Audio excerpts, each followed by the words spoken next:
montar a sua chapa proporcional na oposição de Silvio Mendes e Ciro Nogueira.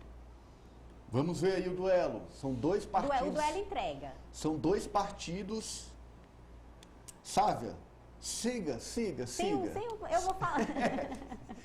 Diga você o duelo. Eu vou dizer qual é o duelo. É Sim. do Republicanos, do deputado Gessivaldo Isaías. A gente sabe que o governador Wellington Dias quer enxugar a base, quer menos partidos disputando essa eleição, por uma questão de viabilidade mesmo, de poder eleger mais nomes assim nessa estratégia. Aí o Republicanos a gente praticamente não ouve ele sendo citado como um partido competitivo com chapa formada. E aí, Ananias, eu estava apurando uma outra pauta e terminei conversando com uma fonte que me elencou os partidos aos quais essa fonte foi convidada para disputar. É uma fonte que tem um potencial aí de 20 a 25 mil votos e ela me relata que foi convidada pelo deputado Gessivaldo Isaías para compor na chapa do Republicanos, mas é pela oposição. Seria, segundo essa fonte, o Republicanos um partido que migraria aí para a oposição através dessa articulação apoiando Silvio Mendes. Por quê? Porque a gente sabe que o deputado Gessivaldo é pastor,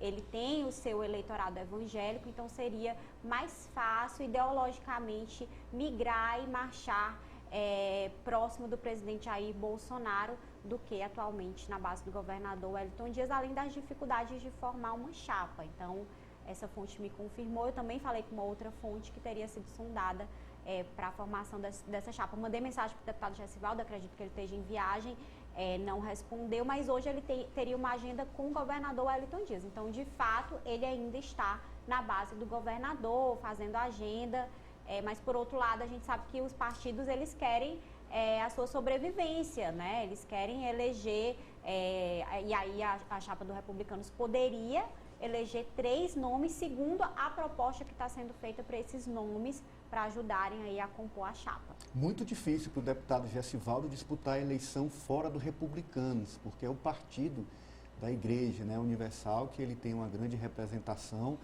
e aí está exigindo do governador ajuda, né, para montar essa chapa. Se ela não vier, já tem um caminho. Tem um braço dado, que é do ministro Ciro Nogueira, da oposição, ajudaria Silvio Mendes. Já tem, nacionalmente, a gente sabe que o Republicanos tem essa proximidade com o presidente Jair Bolsonaro, então sim, seria é da base, mais fácil, né, do presidente. Sim. No caso, Ananias, o Progressistas abriria uma concessão, né? Porque o PP hoje tem concentrado essas candidaturas competitivas, esse bloco do Ciro tem concentrado as pré-candidaturas competitivas apenas no Progressistas. Então, republicanos vindo e com nomes fortes, como é o caso do pastor Gessivaldo, teria que abrir essa concessão, modificar um pouco a estratégia que foi colocada. Meu Lorde, você me permite fazer uma coisa? Não vá se zangar comigo. Que eu quero. Não. Eu quero você. Eu quero você. Depois desse grito aí. Não, o fato foi. Muito alto aqui. Tá muito alto, veio, né? veio mais alto que João Carvalho. Me ajuda, Reginaldo, me ajuda, Edinho, me ajuda, não, ele é Ari Carvalho, porque eu não parente tenho, do João Carvalho. Voltou. Eu não tenho esse retorno aqui, então eu achei que estava falando. Estou falando normal, não estou gritando som. Tá, não, era só o volume. Saiu estourado, né? Desculpa.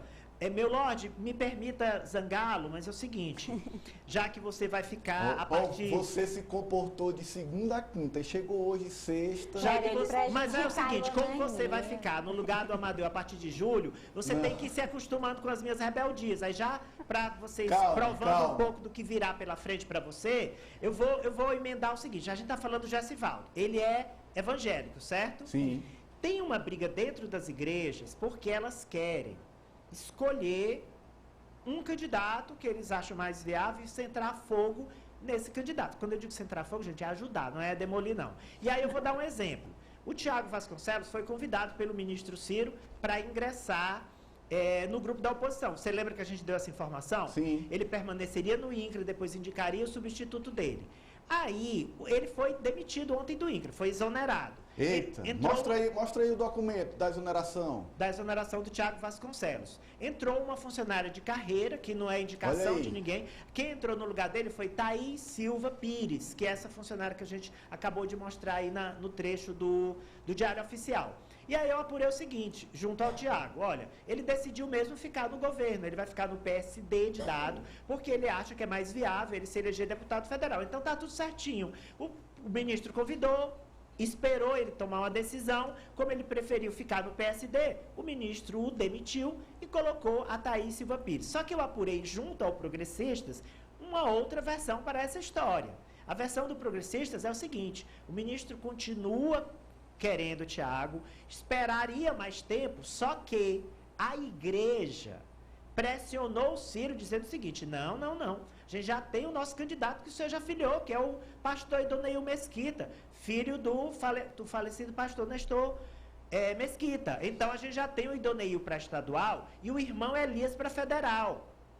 Com o Tiago vai ficar complicado. Então teria sido um veto, um fogo amigo, Sim. da própria igreja, no próprio ninho evangélico, que teria feito esse veto. E aí, mas o ministro disse, não, mas se o Tiago vier, a gente aceita.